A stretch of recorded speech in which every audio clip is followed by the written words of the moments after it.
Hey guys, back to the channel. Welcome to another live stream. It is the international break.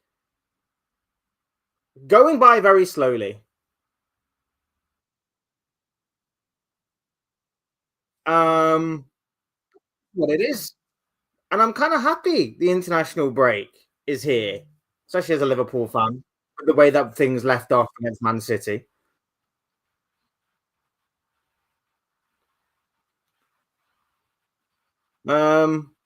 But yeah, it is what it is. I hope we're all doing very well. I hope we're all enjoying it. I hope we're all finding something to do in the meantime. I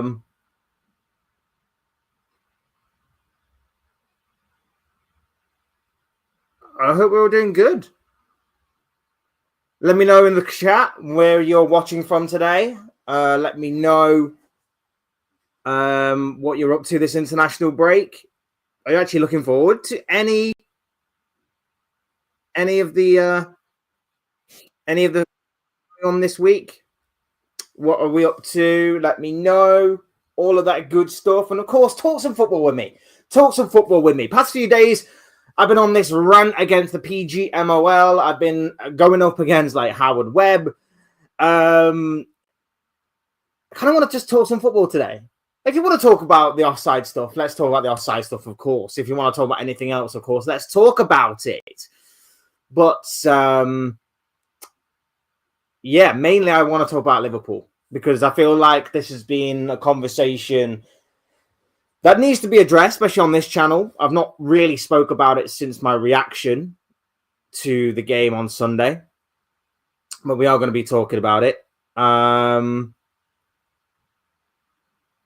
So as always, hit the like button if you haven't already. Subscribe. Get yourself comfortable. Hit up the chat, as a couple of you are doing right now.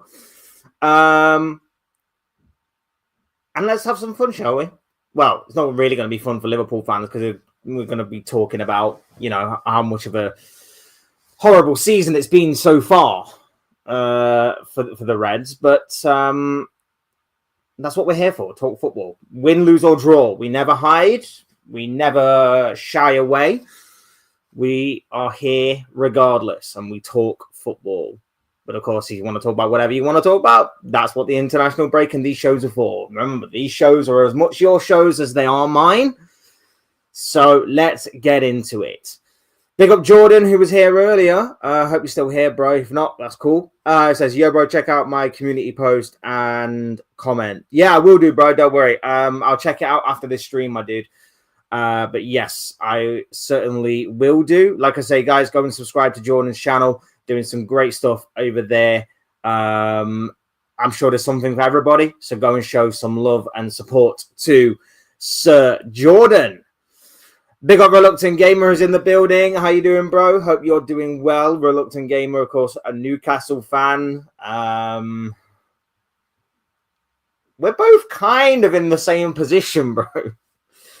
We're both kind of in the same position. The only difference is that our away record is slightly better than yours, I believe. Yeah, we're both not doing great right now. We're both not doing great. Liverpool and Newcastle doing well, coincident after our transfer saga. Yeah, we're doing amazing, bruv. We're both doing absolutely amazing. It's going to be painful. It's going to be painful. I'm looking forward to the international break, and my team is hard work. They need fresh restarts. Are you saying you're Eddie Howe out there, my bro? Is that what you're telling me? Is that what you mean by a fresh start? Or are you wanting a fresh start as in like the hierarchy of the club? Let me know on that one, my friend. Jordan says he's still here. I was waiting until you start. Appreciate that, man. Appreciate that. Appreciate everybody that's already here. Like I say, big up to each and every single one of you. Hit up the likes and subscribes and all of that good stuff. Oh, I thought you were being sarcastic, bro. I thought you were being sarcastic. Yeah, I get that. Don't worry. Yeah, hit up the likes, hit up the subscribes, and all of that good stuff. Really, really do appreciate it from each and every single one of you. So, It's Thursday, the 13th of November, 2025. It has been a Premier League season so far that has been interesting, to say the least. It is a season that has thrown up some surprising moments, results so far, and some surprise packages. I don't think anybody expected Sunderland to be currently sat in the middle of November, currently in 4th place, ahead of the likes of Tottenham, Aston Villa, Manchester United, Newcastle, and of course, Liverpool Football Club. Arsenal sit comfortably 4 points clear at the top of the table. Manchester City are sort of finding their groove a little bit. We shall see whether or not that obviously does continue. But it is good. It is set to be an interesting title race if, of course, those two teams are to continue their incredible form so far. Chelsea are in 3rd. It's mad because Chelsea seem very inconsistent. So the fact that they are as high as what they are is actually slightly bizarre to me. They seem very hit and miss every now and again, but for whatever reason, they're somehow 3rd. It's weird. Like I say, Sunderland, incredible. Tottenham in 5th. Tottenham are in 5th, and yet their fans are seemingly in meltdown. Do they have short-term memories about how poor Postecoglou was? I know he won them a trophy, but does anybody remember what happened last year with 22 losses in the Premier League and finishing 17th? I think Tottenham fans are getting a bit too crazy, in all honesty. Aston Villa in 6th. After a bit of a slow start, they've really picked it up these past couple of months. Man United in 7th. Really doing well with 5 games unbeaten, which is something incredible that United haven't really done for a very long time. Opposite can be said, obviously, for Liverpool. We'll get onto them, of course, as the main bulk of this video. Bournemouth in 9th. Slightly fell off past couple of games, but maybe the international break has come at the right time for them. Palace, as you'd expect, somewhat mid-table. Good defensive record, though, for Crystal Palace. Very good defensive record. It's just putting games to bed. That seems to be their problem. Slightly inconsistent since their first defeat in 20-odd games against Everton a month or so ago. Brighton in 11th. Mediocre for them. Brentford have been slightly surprising, in my opinion, given the fact that, obviously, bringing in a new unproven manager, losing a couple of key players in Brian Mbeumo, Christian Norgard as well, their captain, and, of course, Yohan Wissa. Brentford have been quite surprising, in my personal opinion. Everton in 13th, again, roughly where you'd expect the Toffees to be. Newcastle in 14th, that is, again, another surprise. They just can't win away from home. And Reluctant Gamer, you'll probably tell me in the chat why that may be the case. 15th, Fulham, again, sort of going under the radar a little bit this season. Leeds in 16th, probably slightly higher than what I was expecting Leeds to be. But again, their form is somewhat on the turn and declining.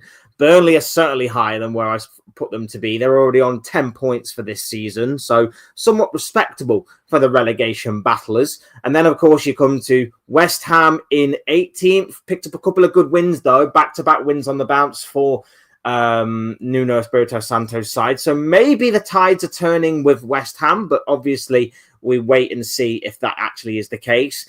Then Nottingham Forest in 19th. Look, Liverpool play Nottingham Forest next week. I'm not saying anything about Nottingham Forest until after that game. So Forest are in 19th. That is factual.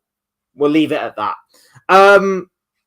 And rock bottom of the table with no wins so far in 11 games is Wolves. But with a new manager on the horizon, set to take over, we shall see. We shall see what the future holds for Wolverhampton Wanderers. Maybe, just maybe, there could be a dawning of a new horizon. Is that the term? Dawning of a new horizon? Dawning of a new era? I don't know what. It's something along them lines. Anyway, maybe there's a light at the end of the tunnel. We'll go with that one. Where do we get up to in the chat? No, keep how I mean, as in we need a break and get our players back and just get back to winning ways after the break. I still see City losing plenty of points.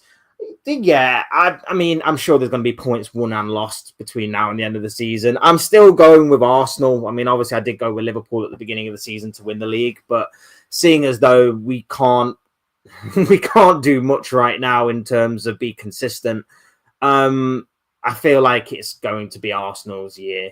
I don't want it to be. I hope they bottle it. I hope they fall off. I hope Erling Haaland has a phenomenal season in terms of upsetting Arsenal, or maybe even an underdog, maybe a Sunderland perhaps, have an unbelievable season and upset Arsenal, which would be phenomenal in of itself. But yeah, I just see Arsenal taking the trophy this year. Yes, of course, big up to Reluctant Gamer. Big up to Luca Talks Dons as well, who's in the chat. Hope you're doing well, my bro. Lovely to be on your stream the other day in the aftermath of Liverpool's defeat to Man City. I was on Luca's stream giving my thoughts on the game, talking with a couple of other people as well. A couple of Newcastle fans actually on there, I believe. Reluctant Gamer we were talking to as well. So yeah, if everybody wants to go and show some love and support, it is Luca Talks Dons right here. MK Dons fan does a lot of match vlog content with MK Dons. If you want to broaden your footballing horizons, go and watch him over there. But he also is an Arsenal fan as well, and a fan of the Premier League. So he's got a kind of a variety of football content going on over there. So please do go and show some love and support to him. Good. I'm glad you're okay, my bro. Yeah, I'm good, man. I'm good. I hope, like I say, hope we're all good. I hope we're all doing good. I hope we're all keeping well during this international break. I hope we're all nice, relaxed, chilled out, and is there any actually good international football this week? I tune out when it's international break. I really, really do tune out. I couldn't care less. Like, especially like maybe it would be different if I was like, I don't know, Spanish or French or someone else. But I just feel like the English national team, especially with the group that we have to qualify for the World Cup, it's so non-competitive. Like, it should be so easy that we could probably put like our fourth string England team out and they would still get a result against these guys. With all due respect, of course, but that is both a testament to the amount of depth we have in our squad, but also to the lack of competition that international qualification has in these major tournaments. That's just the case. I'm sorry to say. We are back to club football next week, bro. Yes, we are. Next week, obviously, club football does resume. Liverpool are back in action. I don't know how I feel about that right now, to be honest.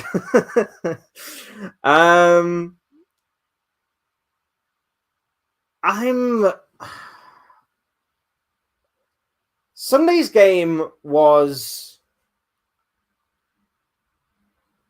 horrible to watch. Horrible to watch in so many respects. Because everything that went well against Aston Villa and Real Madrid, Arne Slot decided those two results were perfect. So you know what I'm going to do against Man City? I'm going to tear that all up and I'm going to revert back to type.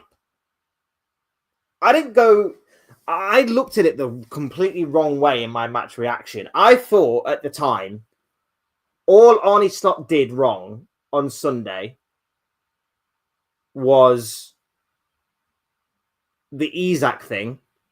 I thought the Isak thing was strange. Putting him on the bench to not even play him was just so weird to me. I thought that was wrong. And there was something else, but I don't remember now what I said off the top of my head. But they're like the two things that I said Arne Slot got wrong. I didn't understand them. Then I watched the game back. And I'm looking at it like we're doing the same stuff that cost us against Chelsea, that cost us against Man United, that cost us against Galatasaray, that cost us against Crystal Palace, that cost us against Brentford. Why? The weird high press against one of the best pressing teams, or not just the best pressing team, or one of the best pressing teams, one of the best pressing teams, and also one of the best teams at playing out of the press.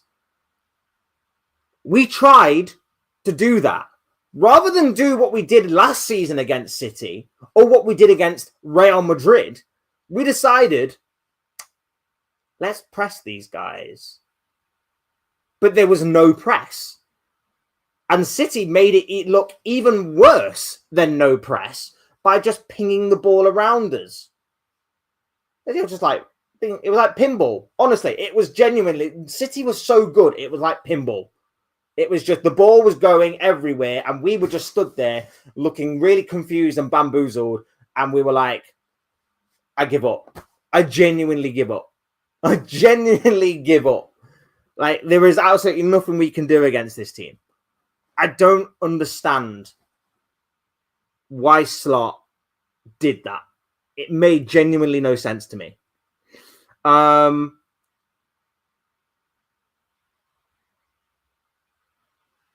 The players obviously have to take a lot of responsibility.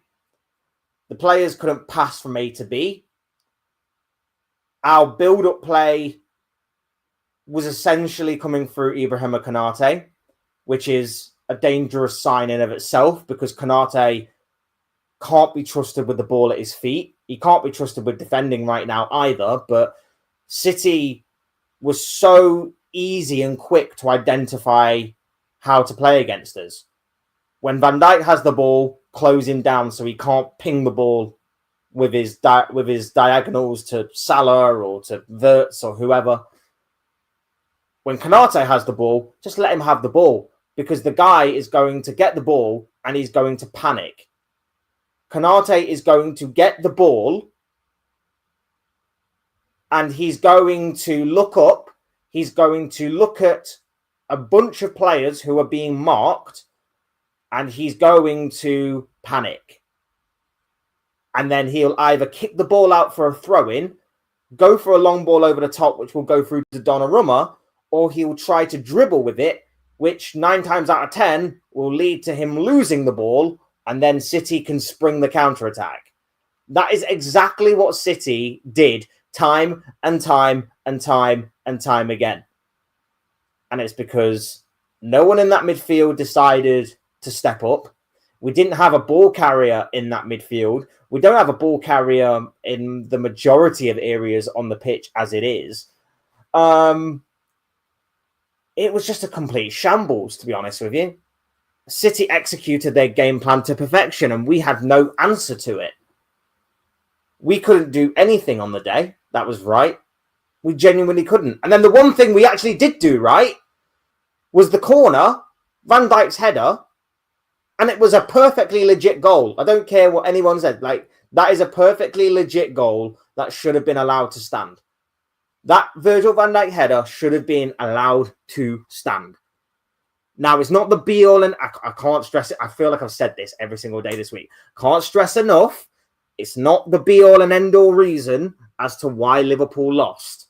But, as I've said, goals change games whenever they are scored. Goals give confidence to teams when they have lacked it so much in games. That could have been a gateway or a potential gateway back into the game to inspire Liverpool to make that game more of a contest than what it was. It was the only thing we did right all game. But here's the killer. Here is the killer. That goal is ruled out, and wrongly so, in my opinion. But in those types of situations, especially when you're not playing well, you go, all right, we'll deal with it after the game. At least we've shown we can do something. We can hurt this City side. So let's keep probing. Let's keep going. but we didn't. And that's the killer. The mentality of this Liverpool side, because there's no confidence, because of the recent run of results, has dwindled. We don't look like the Liverpool team of last year. You know the whole Liverpool agenda, right? It's complete and utter BS, right? The Liverpool agenda is nothing short of a social media trend that is complete and utter BS, right?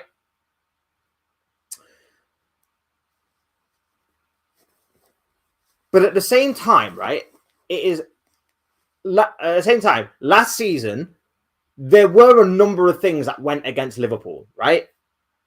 Southampton, for example. There was the, I believe it was like the penalty that I think was outside the box. I'm sure it was outside the box. So there was that. Everton, of course, their 2 goals probably shouldn't have counted. At least one of them shouldn't have counted because it definitely was not a free kick. I think Fulham, they could have had 1 or 2 players sent off in the opening 45 minutes.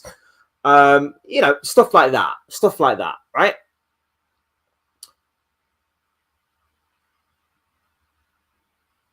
But we had the mentality to go, all right, we'll suffer a little bit of a setback. We'll deal with it after the game. Let's continue. Let's drive forward. Let's continue to reach our target. Let's continue to get to score. Let's continue to win the game. This time around, I know it's against Man City, so it's a different breed altogether. But at the same time, we didn't have the mentality to suffer adversity and come out of it smelling of roses. We didn't have the mentality to go, we've suffered a setback, let's get them next time. We didn't have that, and that is so unlike Liverpool. That is so unlike us. And when I look at this team and I look at so many individual mistakes, and it's like I'm excluding the goalkeeper because the goalkeeper made the penalty save, and there was absolutely nothing he could have done about any of the 3 goals that City had scored. I'm excluding him, but Jeremy Doku had Connor Bradley in knots. He had him absolutely on toast. Konate was awful. Van Dijk, I think the only thing Van Dijk sort of did wrong was obviously the deflected goal off of him. Like, I don't really think he put a foot wrong. Maybe 1 or 2 minor things. But, you're not going to get a completely perfect game from anybody. I don't necessarily think Van Dijk played completely terribly, but it wasn't like it was his best game either. Robertson should have stopped the cross, or Wirtz should have stopped the cross from the first goal. The midfield was virtually non-existent. The pressing was completely off. They played through Liverpool. The City played through Liverpool like a hot knife through butter. It was an awful midfield display. It was so poor. I give Szoboszlai a little bit of leeway considering that he's been our best player this season, and he was probably our best performing outfield player on the day. Not that the bar was exactly set high, admittedly, but given the fact that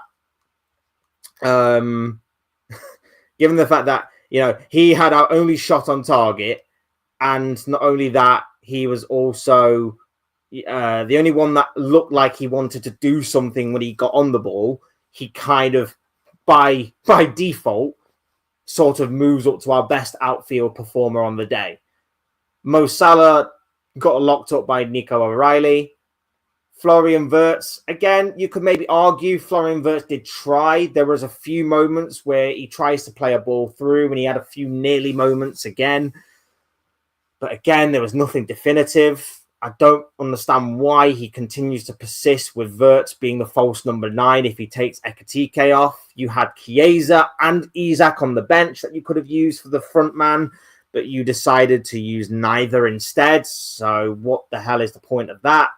It doesn't work with Wirtz being the striker or being the front man, false 9, whatever you want to call it. It just does not work. And then Ekitike, who had no service all game. Ekitike had no service all game. Like, it was just a dreadful performance, whichever way you look at it, from any side, any way, shape, or form, front to back to front, left to right, right to left. It was atrocious, absolutely atrocious. And like I say, the main cause is mentality. I think, especially after the City second goal. The City second goal was just basically, this isn't going to be our day. Let's just play the rest of the game out as it is, and we'll go again next game. That was seemingly the mentality of the players once that Nico Gonzalez goal goes in, because the players seemingly stopped trying. The players seemingly cowered into themselves. I think slot substitutions of Ekitike was strange, like I mentioned. But it was so unlike us. Normally adversity riles us up. And I'm sure that maybe if it had been at Anfield and we'd have suffered something like that, maybe it would have riled up the crowd. Maybe it would have riled up the players. And maybe we would have gone on to make it more of a contest. Maybe not necessarily have won the game or even drawn the game, but would have made it more of a contest, I'm sure. But away from home, there is a problem. There is a big, big problem. Even at home, there's still a problem. There's a problem all around. And I keep mentioning individual mistakes. I keep mentioning individual errors. And my point to this is essentially, as I've been saying all season, if it was one or two players, you could point the finger of blame at one or two players. But it's the entire team. And that's why I'm pointing the finger of blame at Slot. Because he's got to fix it. He's got to fix everything and everyone. And like I say, it worked against Aston Villa because you found a system and a different way of bringing in all these players that you have or have at your disposal and making it work. You made it work against Real Madrid because the game plan was set up to perfection. And by the way, I did say last week, I felt like we had a better opportunity at beating Real Madrid than Man City, and I was proven right.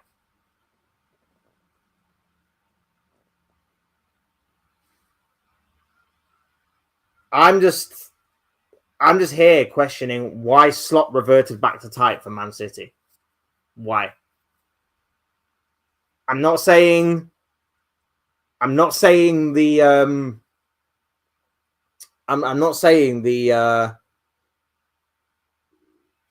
team was wrong, because I kind of like the team from the Real Madrid game. So I kind of agree to an extent with the team, but the tactics just seem different. And full credit to Man City for carrying out their game plan to perfection, but also we messed up. We messed up big time. The players were poor. The manager was poor. But all season, the common thread has been Slot's overthought these things and he's not changing. So it leads to the overall question of, was this always in Slot's plan to play this way? Did he communicate this with the board? And if so, have the board brought in players that don't fit this style? Because someone's wrong somewhere along the way. Because surely by now we should be seeing improvement. Surely by now we should be seeing a more cohesive, a more together, a more united team. I'm not saying playing to absolute perfection, but I am suggesting that we should be seeing a better team than what we are seeing right now. But we're not. So, was this always Slot's plan to play this way? It's just the players aren't getting it. And if so, that's a problem for the board because they bought in these players. Or did Slot basically turn around and go, I see all these players, I'm going to play a completely different way to what we bought in, what I said we'd do, and everything. Because this is not the same Liverpool team that played last season and won the league. Last season's Liverpool team were more adaptive. We were more fluid. We changed a lot going from game to game. We were so adaptive to every opponent that, well, the vast majority of opponents that we had. We were so good in identifying opposition teams' weaknesses. We were so good at identifying how to exploit the weaknesses of the opposition. We had Arnie Slot go on interviews with Sky Sports and whoever else to basically speak on why we decided to set up in a certain way. The Man United example is a perfect one because, you know, he went on and he basically said, yeah, Man United play a certain way. They play with this player here and that player there. And we decided to go with this player here and that player there to kind of, you know, make the pitch narrower or wider or whatever to exploit certain positions or whatever he said. It was unbelievable to see him break down games like that.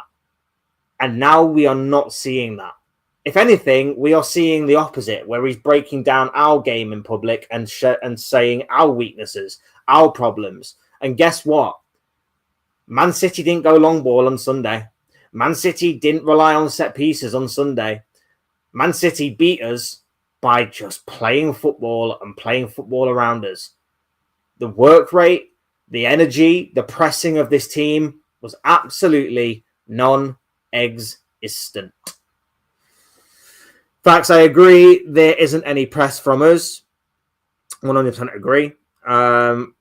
If Van Dijk goal stands, that match might end differently. Details decide such matches. Exactly, bro. Big up to you, Marco. I hope you're doing well, my bro. But yeah, it's like I've been saying all week, my bro. Like, it's not the be-all and end-all reason as to why Liverpool lost. But at the same time, in saying that, I think I'm doing both. StreamYard recommended me to do both. So I think there's like 2 streams, one vertically, one normal, I think. I think that's what's happening. I don't really know. It was sort of like a new feature that I just discovered on here. So, yeah. Yeah, it's on both, bro. It's on both. But yeah, I'm not saying it's the be-all and end-all reason as to why Liverpool lost, but I am saying that it denied an opportunity for Liverpool to, at the very least, make the game somewhat more competitive. We could have got more confidence that would have allowed us back into the game. We could have actually, you know, maybe gone on and, you know, rattled Man City to a point. We could have, you know, Man City might have second guessed themselves. They might have took us a bit too lightly because it was so easy in the first half up until that disallowed goal. And then it was even easier after the disallowed goal. You know, there could be a whole host of things. You are 100% correct. May I come on, bro? Oh, yeah, why not? Why not? We'll drop the link. We'll go for another 45 minutes or so. We'll go if you want. I'm just going to find where it is.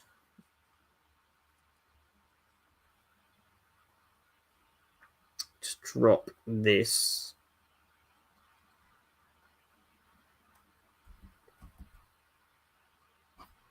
Here.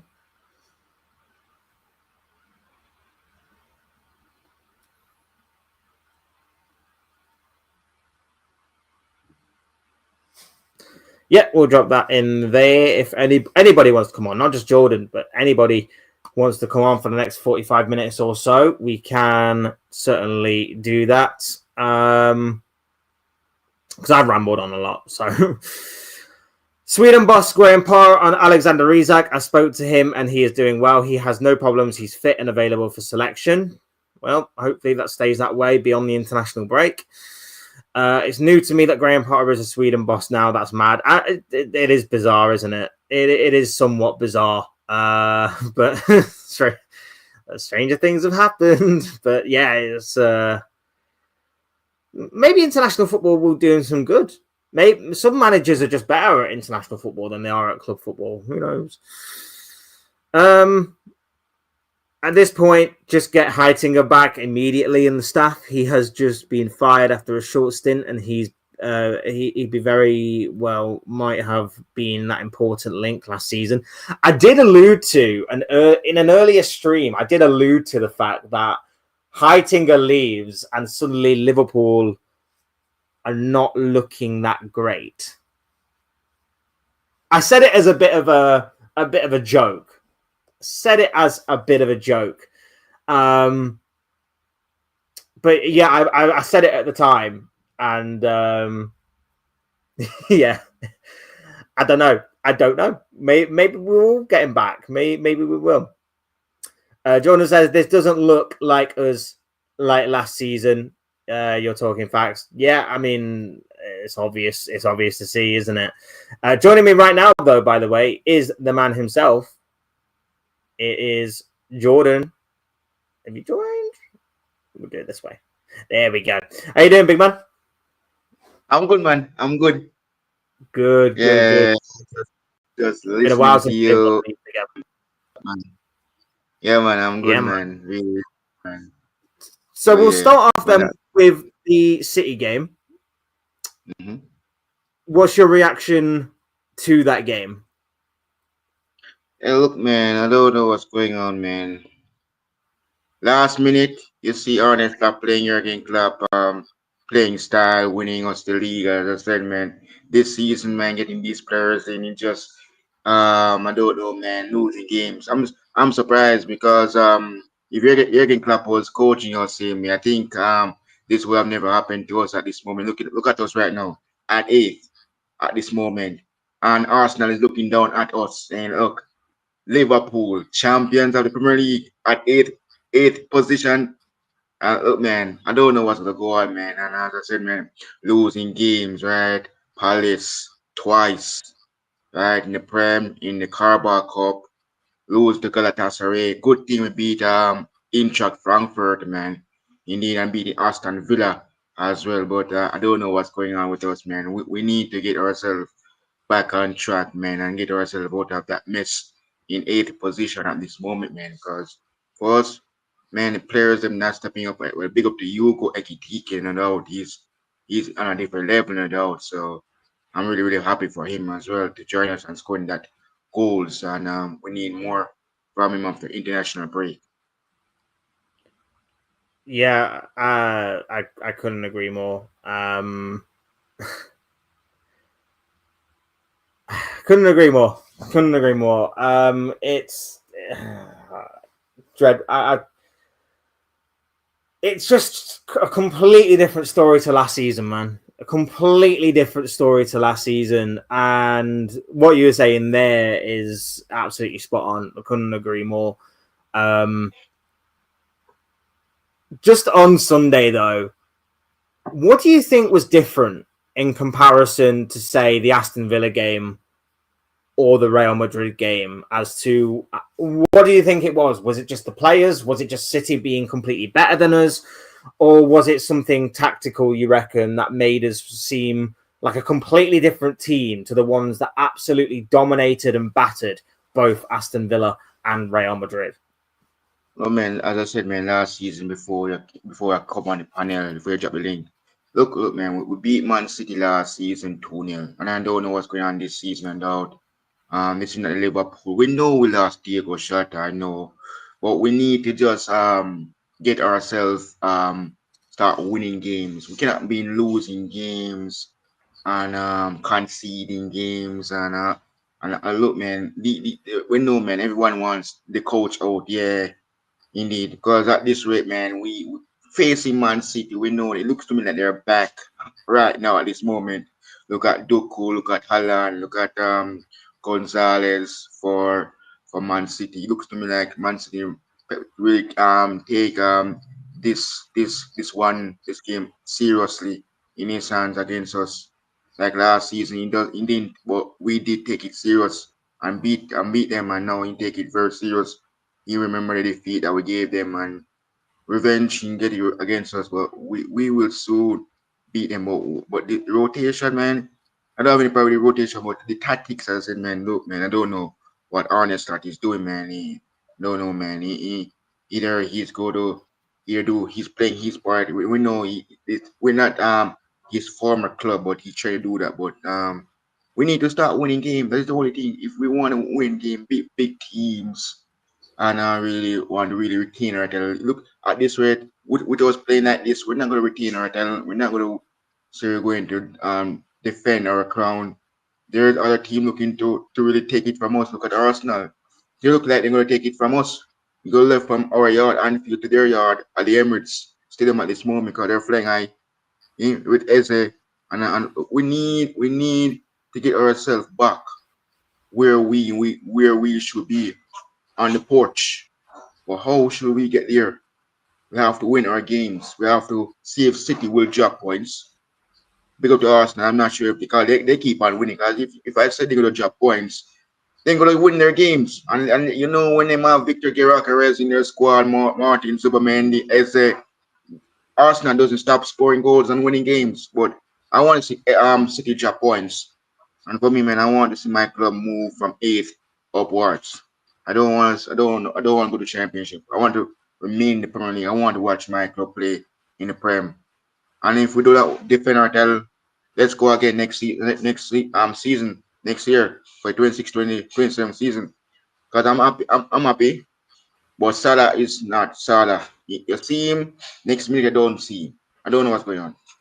First, you see him step up, then you're wondering where is he? Where is Mm. he? Nowhere to be found. He's not Nowhere. the only one. Yeah, he's not the Nowhere. only one. There are a few players in red that are seemingly like that this season. Marcus says the Heitinga leaving link is a theory. The Isak arriving is also a theory. What do you just make of Alexander Isak so far? I mean, obviously he's played 10, 11 games, and they're bit part games as well. I think he's only completed 90 minutes once, maybe twice, I want to say. So they are kind of cameo appearances here and there.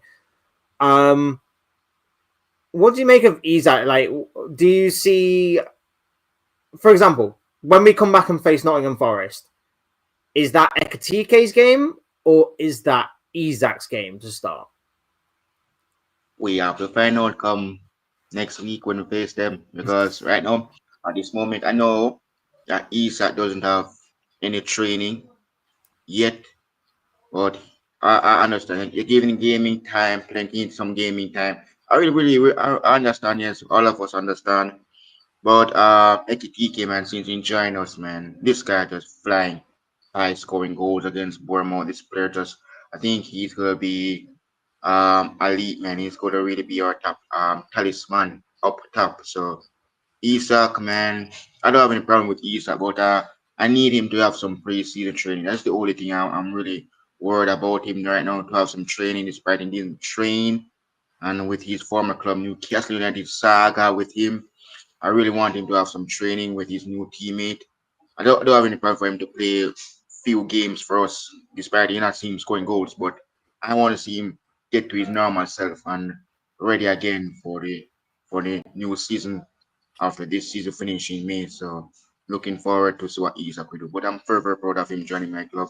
And I'm happy I saw him scored in the Carabao Cup before we got knocked out by Palace. But I need to see him get some gaming time. So I've big up to Isak, man. Just want him to have some training. That's the only thing I want him to do. Some training and indeed. So that's the only thing, man. But even if you have training now, I think we could see some goals from him. Yeah, we could see him some goals, but time will tell. We have to see what he will do. We know we're approaching December, but we want to see what he will Yeah. do against Forest. I want to see what will happen. Yeah, it also goes with Florian Wirtz as well. I've seen a lot of criticism of both of them, and you know what? Some of it is warranted. Um, I feel like Isak should be scoring a few more. He needs a bit more service into him, of course, and that comes from the rest of the team. But I do think he's probably should be moving on a little bit. I know he's obviously been injured past couple of weeks. Even before that, maybe there should be 1 or 2 more goals to add to his collection so far in Liverpool colours. And Wirtz as well. Like, there's been a lot of criticism of Florian Wirtz. Now, in my opinion, I have no real issue with Wirtz because I see that he's at least trying, and I see that at least he is creating opportunities. That is all Florian Wirtz can do, is create opportunities. Putting them in the back of the net is obviously down to his teammates, but he has created a number of opportunities. He probably should be further along in terms of GA right now, and especially in terms of goals. Maybe he should have 1 or 2 by now, at the very least. But the way that certain people are going on about these two, and Wirtz in particular, using their price tag as a sort of just a sort of scapegoating kind of thing, or maybe just as an easy target, I just think it's kind of wrong, man. Like, don't get me wrong, they deserve a bit of criticism, as do the rest of the team. But just because they have a price tag on their heads that they didn't set themselves, they get made an easy target of. Just on that, Florian Wirtz, your opinions, please. Oh yeah, look for me, man. Absolutely agree with you with Florian Wirtz. He's young. I want everyone to understand that we know this is not the German Bundesliga. This is different from the Bundesliga. We know what I see what he can do in the Bundesliga for Bayer Leverkusen in triple beat defenders, in score goals. This is the Premier League, so we understand. But he's young. With our support, I think he can. We will see the Florian Wirtz that helps Bayer Leverkusen win trophies. But he's young. Yeah, you can see him. Sometimes you see assists here. He's a very creativity player, and he can create chances to goals. These players that he create for, man, they should have put away those chances that he create, man. But he's very young. I'm also happy for him to get 2 assists in the Champions League against Eintracht Frankfurt, returning back to Germany. But in the Premier League, we have to give him time. We have to give him time. He's very young. He's learning. He's going to learn.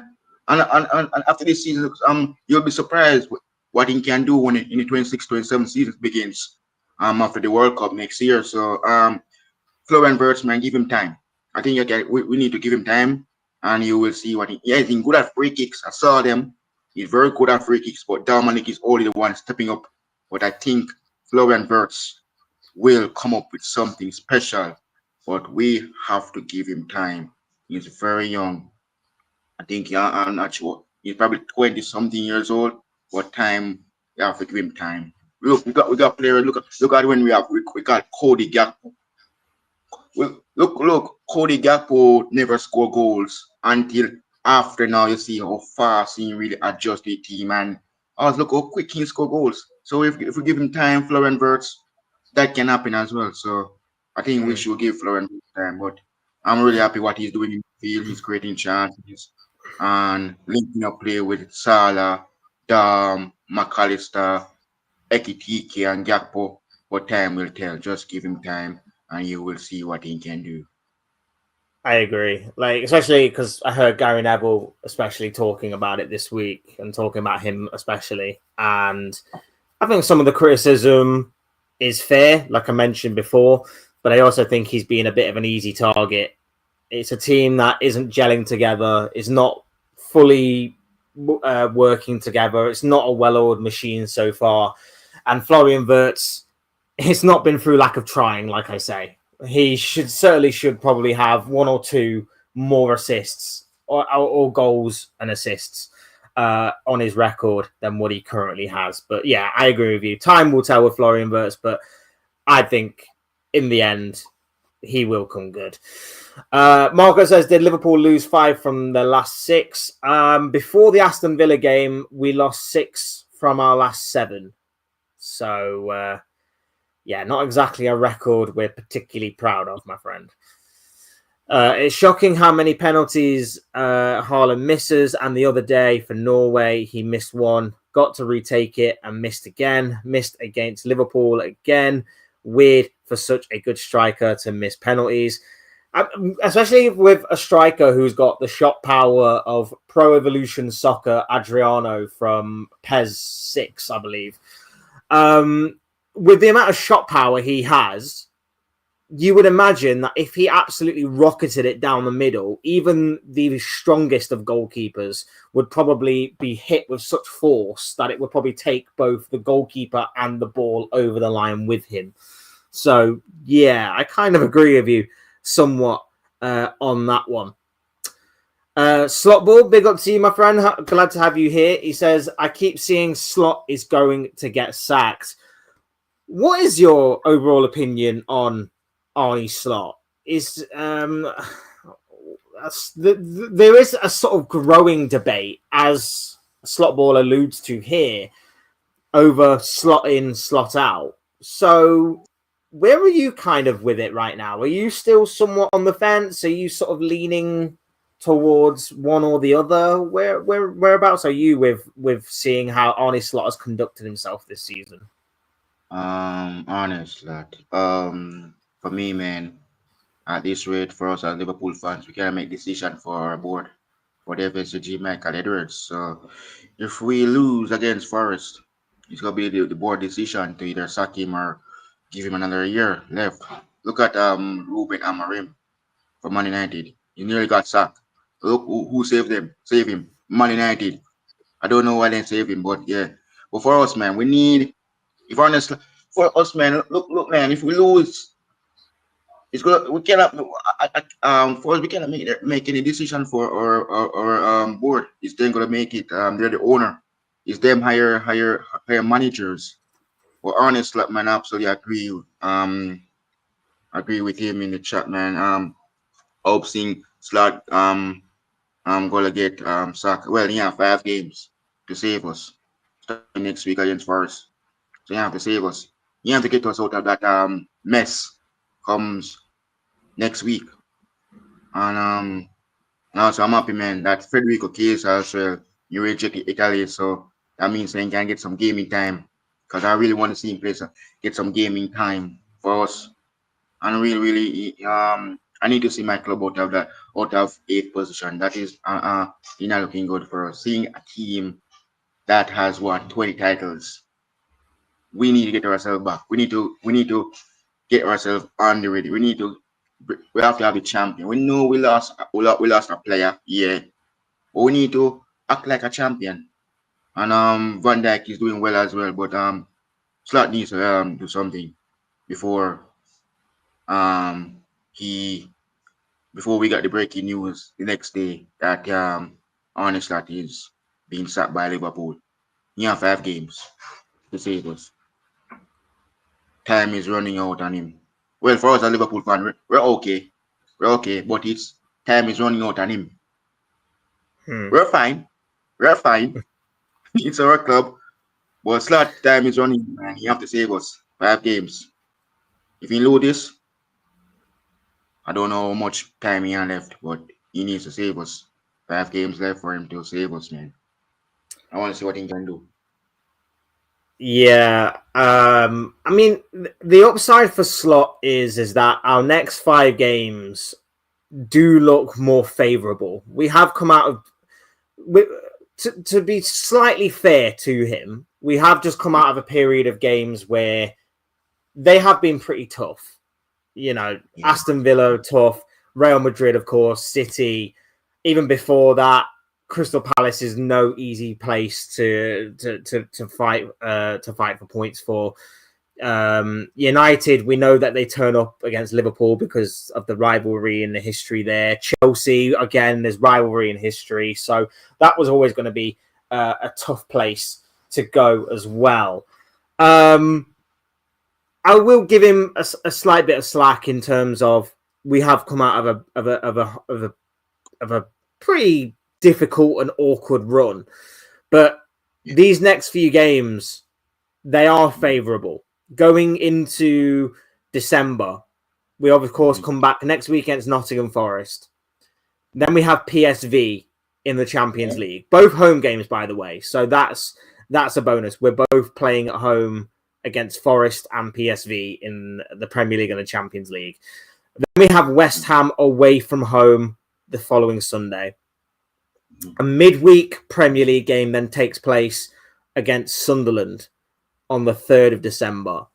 Then we have Leeds United. So we face two of the Premier League new boys back to back.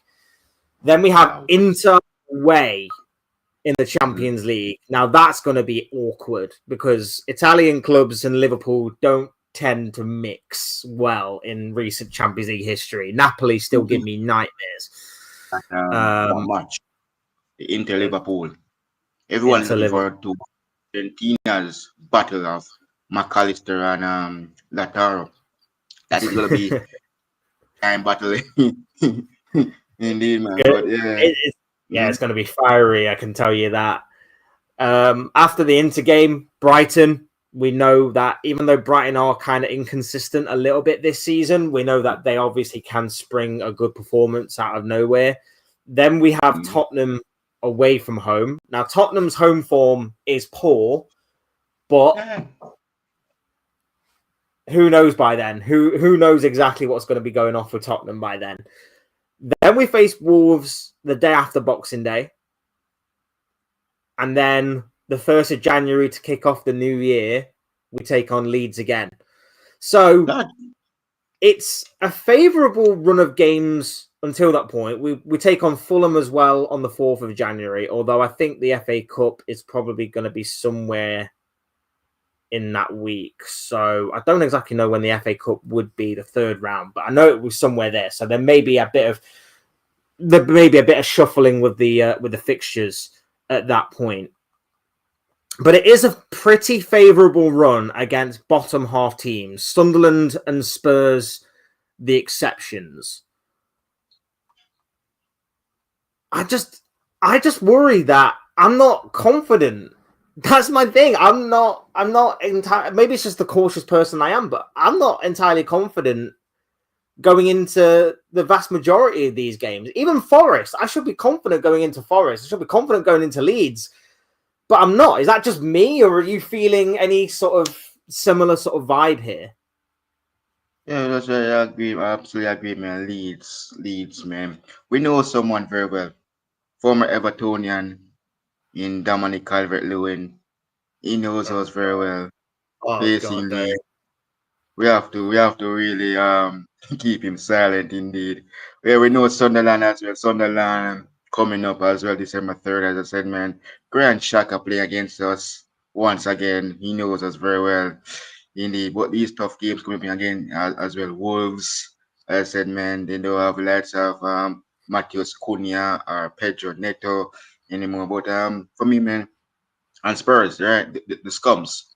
Well, they signed Xavi Simons and Colomone.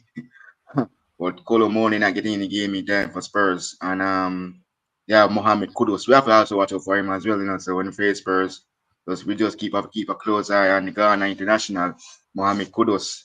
But for me, man, I'm a little bit confident for the game against Leeds United twice. January, as I said, man, that's my month, man. My birthday is on that month. So I hope I can get a birthday gift early, a birthday win early against Leeds on New Year's Eve. So big up to my team indeed. But I'm looking forward to see what we can do, man, against Sunderland, Inter Milan. As I said, man, tough man. That will be Jan Sommer in goal, Bastoni, DiMarco, right? Barella, Lautaro Martinez, Thuram up top. We need to really play this team in Italy against England. We're going to San Siro. Not an easy ground to go to though. Lautaro Martinez, the captain, and Argentine. But we have to have McAllister in the starting 11 for that game. So I want to see Maka play against Lautaro Martinez. Yeah, I agree, man. I'm still what you said right at the beginning of that. Dominic Calvert-Lewin, just this absolutely horrible foreshadowing image I've got in my head of him absolutely bullying Konate is just something that I don't want to witness in reality. I just don't want to witness that in reality come a few weeks' time. But with the way that Konate is playing, I wouldn't put it past. I wouldn't put it past. I wouldn't put it past them to actually target Konate, because he does seem a bit of a liability right now. Does Konate, and like I say, Man City noticed that and targeted him to absolute perfection. So yeah, we've got that to maybe look forward to. Not yeah, it is going to be an interesting one, to say the least. So just on the season that has been so far, daft question really, but how would you rate it out of 10?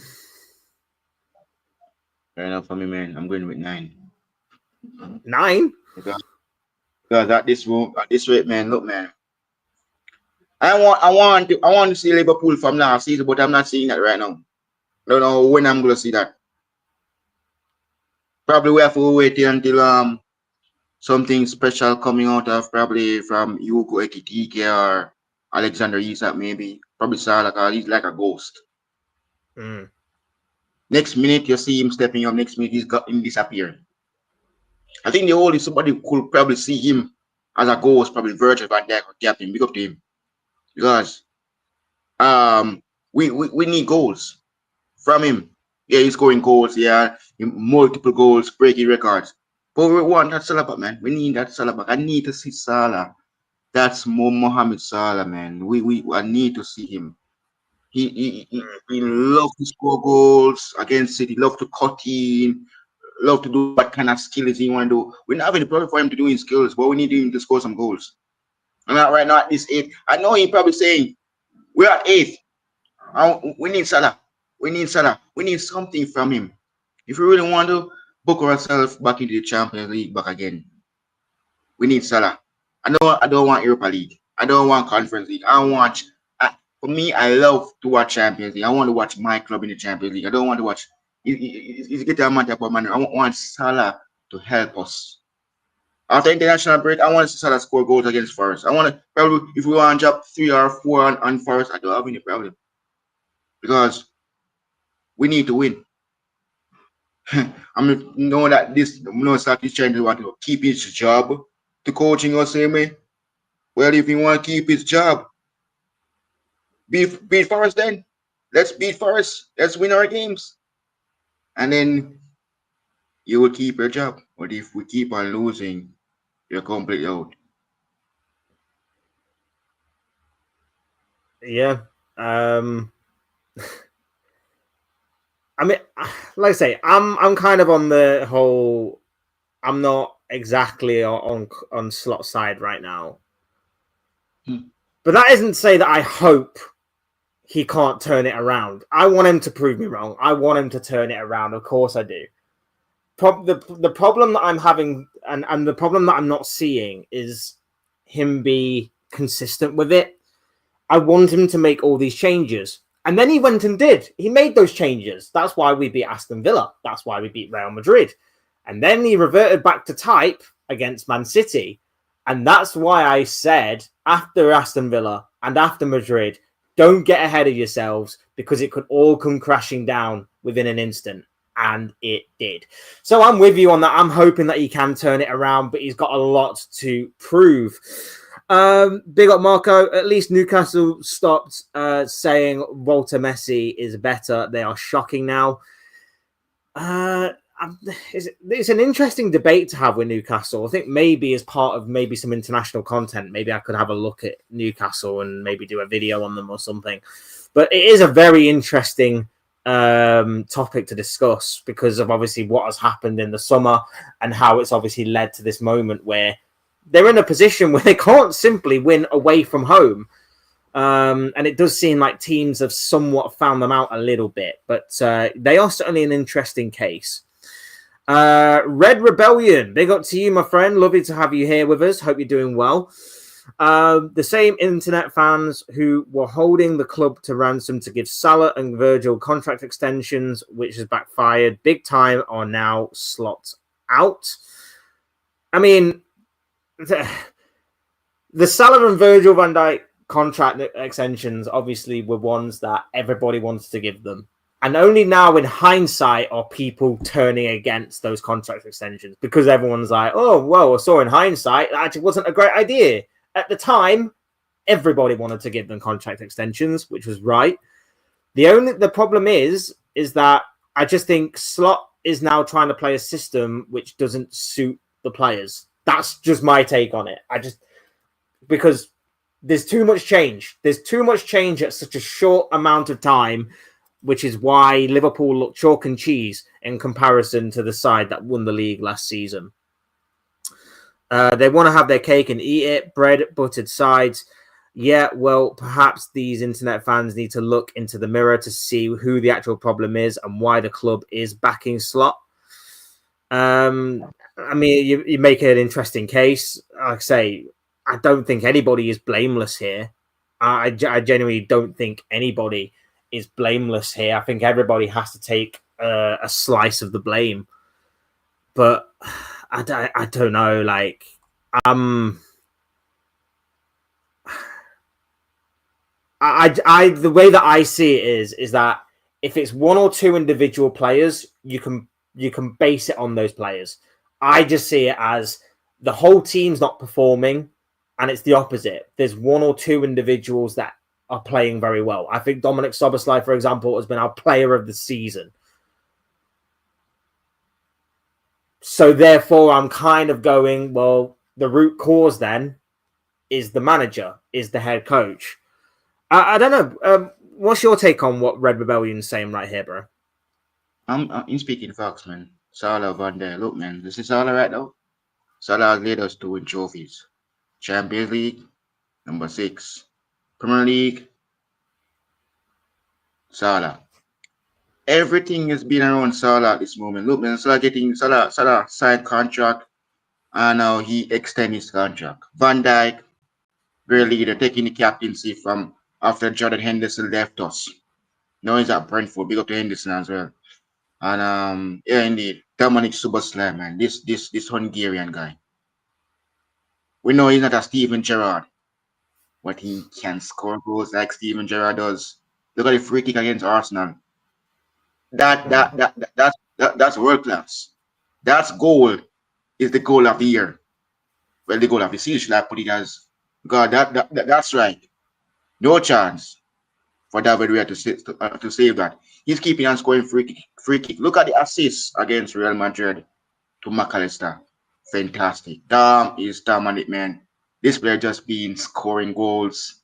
He has won the Premier League last season, and he's looking to win a Champions League trophy. But first, we have to get into the top 4 of the Champions League league phase to make it to the knockout stage. Because with Dom and his free kick,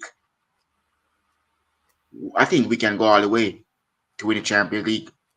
I'm confident Dom is good. Give Dom the contract, and I have no problem. Dom is good. Dominic Szoboszlai, he is the best. And I'm happy that he joined us. Indeed, since he joined us, no man, he scored his first Liverpool goal before we even have Arne Slot. And look what happened now. Since Arne Slot joined us, Dom has been different. Free kick, we lost Trent to Real Madrid, and now Dom take it over, and said this is going to be mine. I'm going to be the free kick taker for Liverpool. And look, scoring goals. I'm happy for Dom, man. I'm very, very happy for Dom. Give him the new contract. I am waiting now to hear say Dom signs the new contract until that. Because look, if you do that, I'm going live to talk about it. I'm waiting for Dom to sign that contract. I'm happy, man. Give Dom the contract. Liverpool. Just a quick one on that.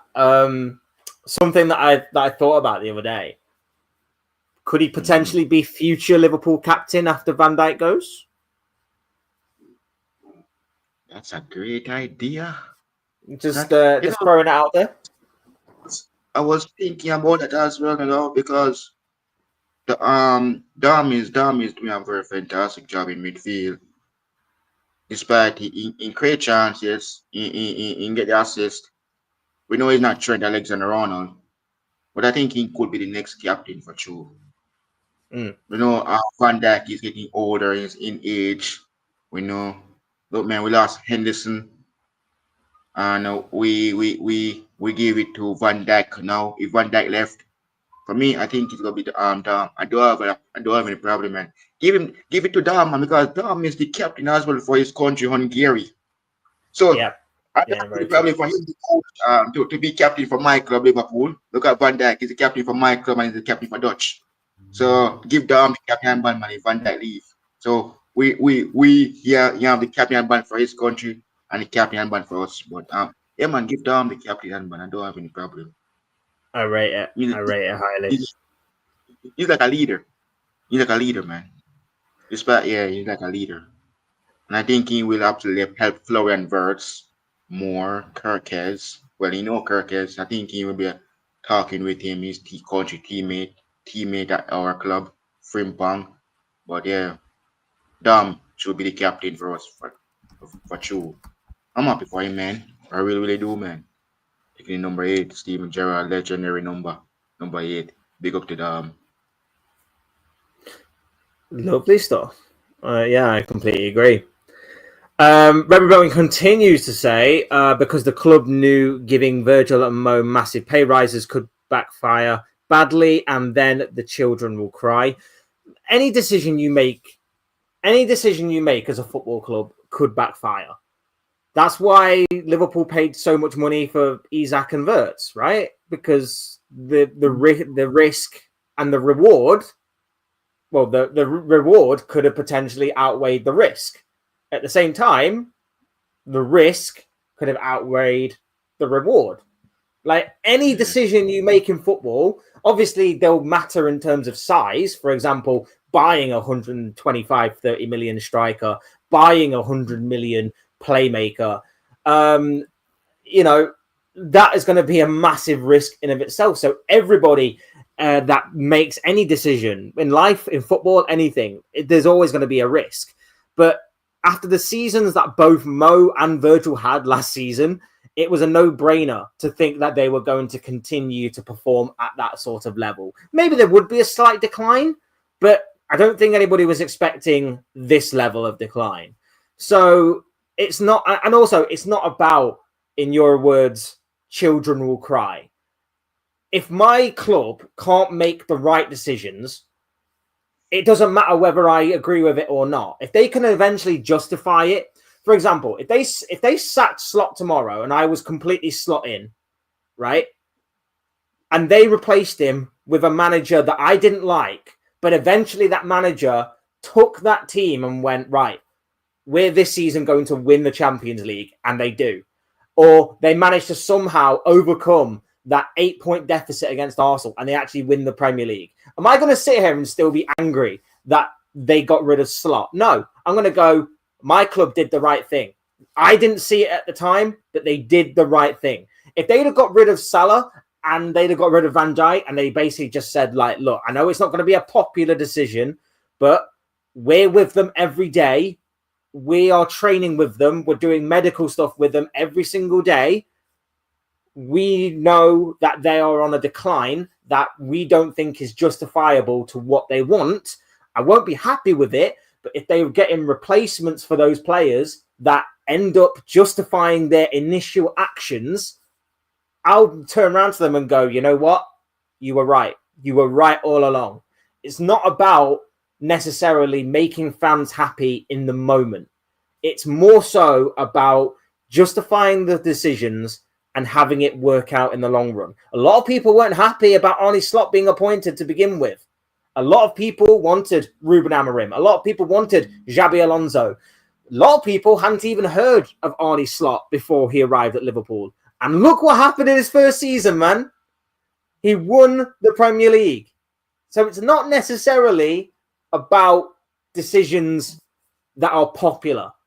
It's not necessarily about, in your words, making children cry. It's about making the right decisions in the end, doing your homework. That's why Brighton, for example, pull out these absolute gems every single year that no one's ever heard of. They buy them for like 2 million a piece, and then they sell them for 80, 90, 100 million a piece later on down the line. It's about making the right decisions rather than the popular ones. Salah and Virgil are not even passengers anymore. They are traveling in wheelchairs. I think you're going a bit excessive there, dude. And unfortunately, you can't sign replacements for two of the highest earners in Europe while they are still at the club and make them park off on the bench. I mean, you can. If it benefits the entire club, then I'd rather have that than cater to the highest earning players. And if my manager has not got a backbone to do that, then I don't want that manager. So the club is right to back slot and let these internet children cry because they got what they wanted.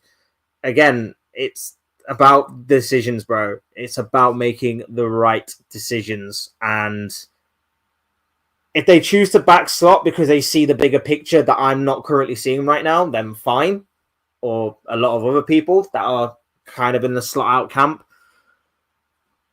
If they decide to sack him tomorrow, I'm not 100% sure who they get to replace him right off the bat. But again, you sort of have to go with the decision, right? You sort of have to go with the decision. But clearly this team can only move on if Mo and Virgil go. Their time has expired. They started showing regression in the second half of last season. I mean, not really.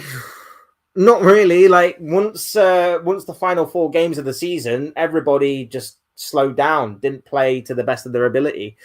Everybody was like too busy partying and having fun and trying different things and enjoying it and taking it like it was pre-season.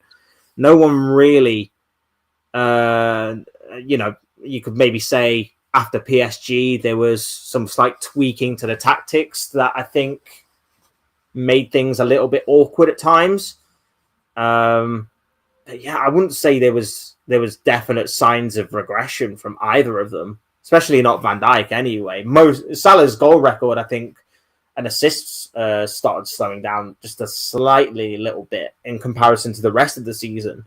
But I wouldn't say there was massive signs of regression from either of them.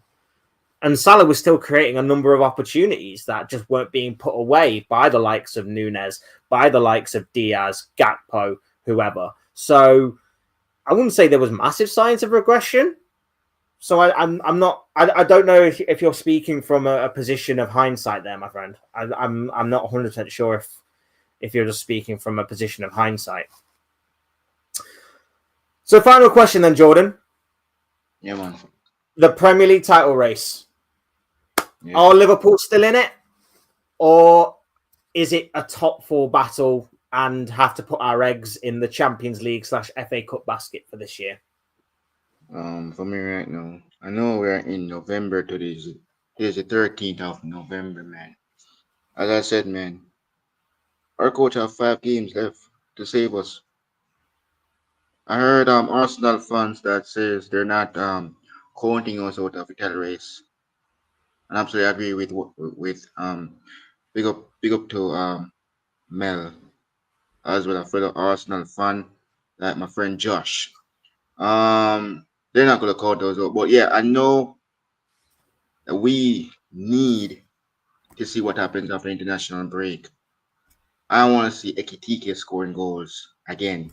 I want to see Salah start to find himself back, and I want to see how we played against Forest, against PSLV in the Champions League. We know we're going to face Luka De Jong, indeed, but for me, man, I the title race, man.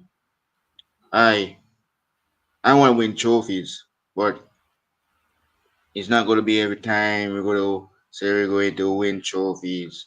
We cannot depend on ourselves because we're not the only club in the league challenging wants to win trophy. There's other clubs in it wants to have a chance of getting their hands on that trophy. Even Arsenal Indeed, and Arsenal is really trying to take City off their backs. And I see that they're going to do that. But for me, man, I want Champions League. If we do not, if we qualify for top four, Champions League is for me, man. The title race, I think it's gonna go to Arsenal because at this rate, look how much points they're ahead of us. They're going clear. They're running away like they're on a running track. But big up to them, indeed. And also, man, then signs Victor Gyökeres. He knows the Premier League. Used to play for Brighton, then left, goes to Coventry, goes to Portugal to play for Sporting CP, back into the Premier League. And this is his first time playing the color red of Arsenal as well. The Arsenal of Eze. Martin Zuperman, the player that should have been ours. And now looks to me like it's a Arteta Pep Guardiola. It's student against teacher. Or should I say the master against his yeah. So it looks to me like if Arteta can get this over the line with his team, well done. The only team that I would prefer win over City if we do not retain our title is Arsenal. Despite I'm not an Arsenal fan, I'm a Liverpool fan, but I would be happy if Arsenal wins it. But for me, City retains, man. It's not gonna look good in a Liverpool fan base. Well, some Liverpool fans will be saying it's gonna be City retaining. But for me right now, we need to get ourselves back. I need to see Ekitike scoring goals. I need to see McAllister. For me, I'm happy for Rio. He's very young. I'm happy he's signing a professional contract. He's not. Everybody's saying he's the next Sadio Mane. For me right now, there's only one Sadio Mane, and he's in Saudi Pro League. But Rio, man, I want to see something in after international and Liverpool. We are win, lose or draw. I love this club. I love this club. If we are here, I'm still supporting this team. If we go to championship, I'm still supporting my team. But the only thing is, my destination is what? Remain in the Premier League and go again. If we fail to retain, we can go again. We can go again. Indeed. All we have to do is to get Isak, do some pre-season training.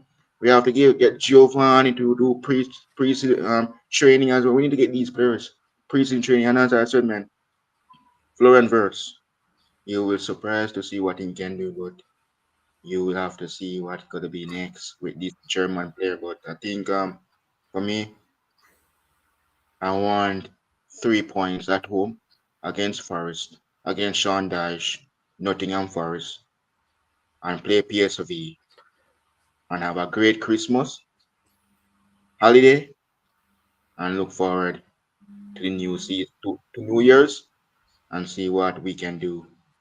If we fail to out of the Cup, if we can go for the FA Cup. I don't have any problem. Go for the FA. We can go for the FA Cup. If we fail to get the Premier League title, I don't have a problem. We can get only one trophy, and I'm okay with it. FA Cup. I don't have any problem. But let's just be Forest come next week. That's what I have to say, man. But I'm looking forward to see what Salah will do against Forest and Ekitike, and I want to see what Isak will do as well for us. Yeah, I mean, the form up till Christmas, like you say, if it's perfect, that is the dream. The Zubimendi stuff you mentioned is interesting. I was a fan of Zubimendi when he was in Spain, and then I've seen him over here, and I think, we might have dodged a bit of a bullet here. So I'm hoping that we get like Adam Wharton instead. I'm still a massive fan of Adam Wharton. If we manage to get him from Crystal Palace, that would be exceptional. But obviously, we'll have to wait and see in the summer. Let's cross that bridge when we come to it. But yeah, I completely agree. 3 points against Forest would be the perfect start. And like I say, we've got a favourable run of games between now and the beginning of next year. So fingers crossed that we actually do get some good form under our belts, and we at least try and make the best of whatever is to come from the rest of this season. Like you say, we've still got, there are other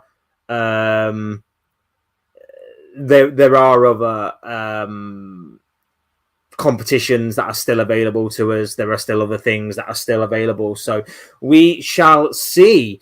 Red Rebellion says our form has continued from the second half of last season. Salah and Virgil can't play high-intensity football every game. Sorry, bud, just face the facts. Konate is being left out to dry by Virgil.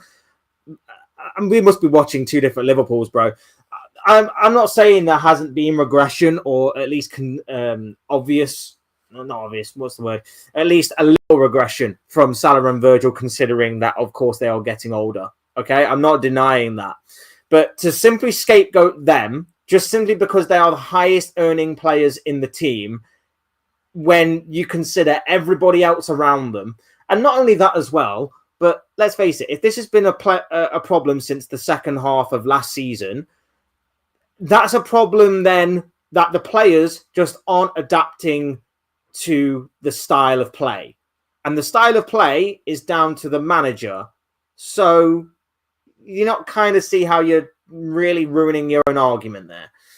And so is Kirkez. My problem with Kirkez is that he's playing too inverted. That is my problem with Kirkez. Kirkez, for what I have no doubt, Kirkez is a fantastic baller, fantastic player, right? Mm-hmm.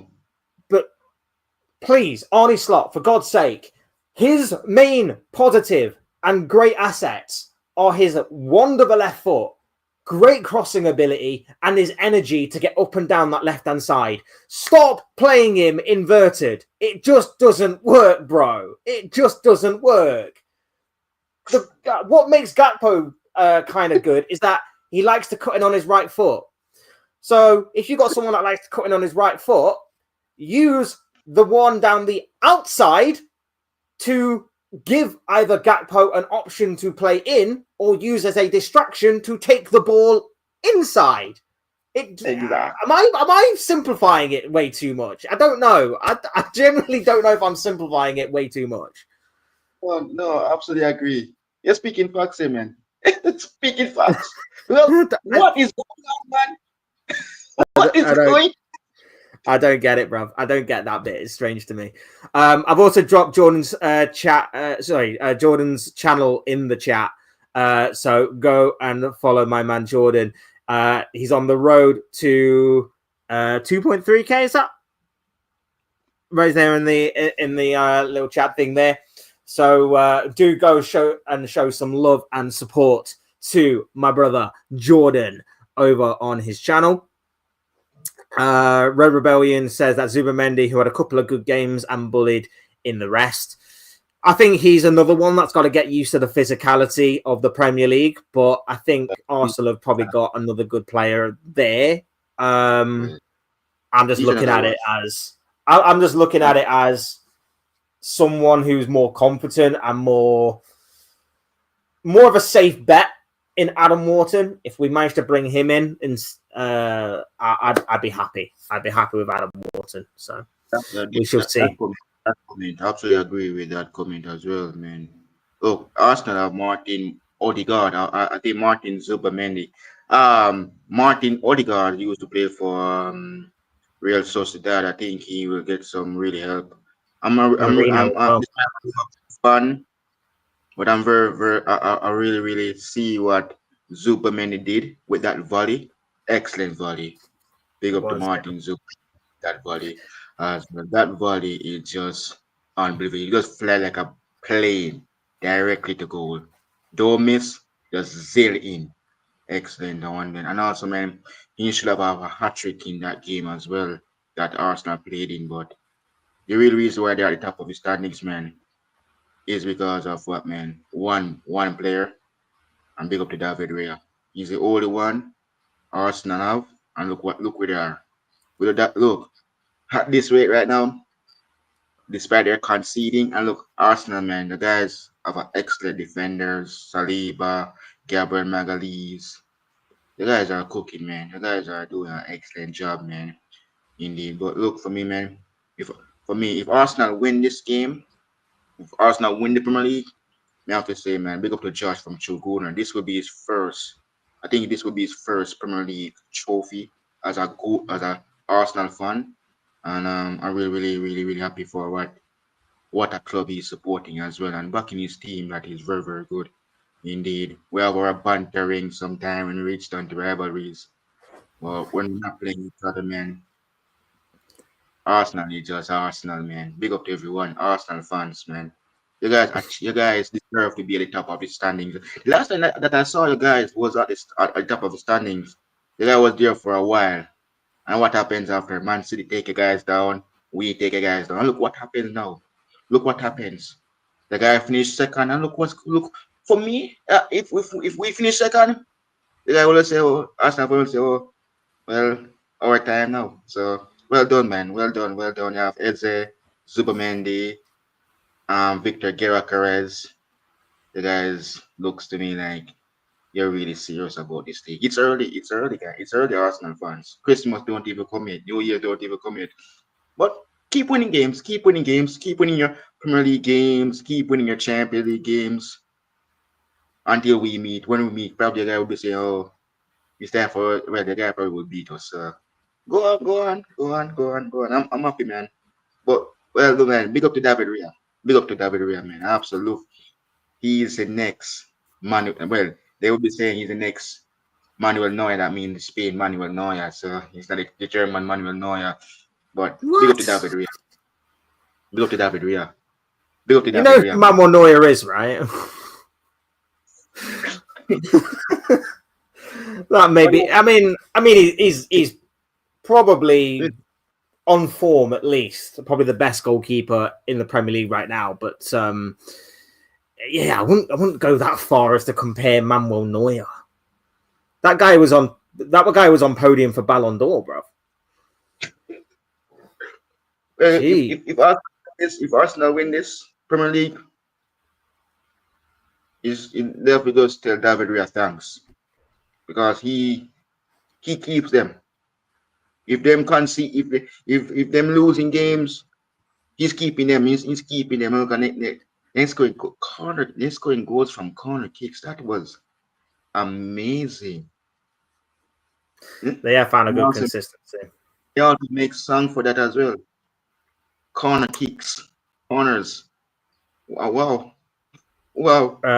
Amazing. Red Rebellion says our leaders or supposed leaders on the pitch, Mo and Virgil, are no longer the players they were. They have passed their prime now. They need to go. I'm sure you're speaking in terms of hindsight, bro. I'm sure you're speaking in terms of hindsight. And to scapegoat basically just Virgil and Mo is completely ridiculous. Completely ridiculous.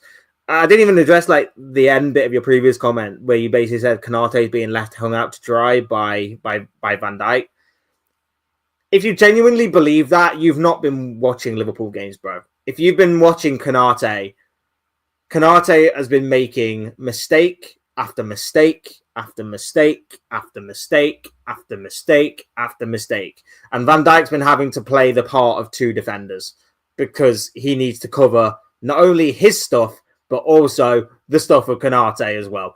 So I'm just, it's just the way that I see it. If you see it differently, I think you may have certain biases or certain hindsight issues, but that's just the way that I see it. Honestly, if I had my way, I'd be starting Gomez over Konate in the game against Forest. But oh my god, no, oh my gosh, I do not want to go back. What is wrong with Joe Gomez, man? What's wrong with Joe Gomez? What's wrong with Joe Gomez? Tell me. He can't do much worse than what Konate is doing right now. He can't. I don't know Gomez, but well. Tell with it. Put Endo in there. Tell with it. Put Endo in there. Who cares? Injuries. Yeah, but Konate. I'm seeing that Real Madrid also interested in Konate. So playing the way he has done this season, they're probably on the phone right now to Mark Gahey, going, "We may have got the wrong free transfer." He's been he's been poor, bro. He's been poor. Come on. If we get Mark Gahey, I think we would have used Mark Gahey against Forest. We would probably use him for most of this season, but I don't think it would have like properly helped us in terms of, you know, we may have conceded a goal less or a few goals less, but I don't think it helps us in terms of our build-up play, in terms of, you know, anything going forward. It's just, it may have just shot up shop a little bit and helped us reduce a couple of goals here and there. But yeah, I'm just, this season, Kanate has just been irritating me a lot. Big up to Luke, who's showing some love and support to Jordan. Big up to Luca, man. Konate needs to stop. Let us concede goals, man. We need to stop concede goals. We need to defend. We need to work. We have defenders. If our midfield get beat, we need our defender. Van Dijk, as I said, man, playing two roles. Playing his part and play Konate part. What the hell? No.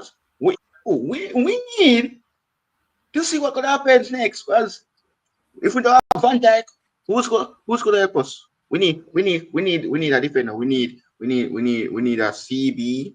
We need a midfielder. Yeah, I would definitely be addressing the midfield and centre back options going forward into next year, 100%. Yeah, Luca asks how we're doing, Jordan. Yeah, man, I'm good, man. Big up yourself, man. And he says that Liverpool need to get Alisson back. I'm not. Facts. I mean, there have been a couple of goals where I look at Mamardashvili and I go, Alisson would have saved that. But the plan this year was always to bleed Mamardashvili in slowly. So I think for stability-wise, I can agree with getting Alisson back. But I think the plan always has been to bleed Mamardashvili in, because we know that Alisson's probably got 1 or 2 years left as a maximum. And then Liverpool are probably going to shift him on. So Mamardashvili, you're trying to say he wants to be the new number 1 goalkeeper for us. I feel like he wants to be that. But first, you have to challenge our keeper in Alisson Becker.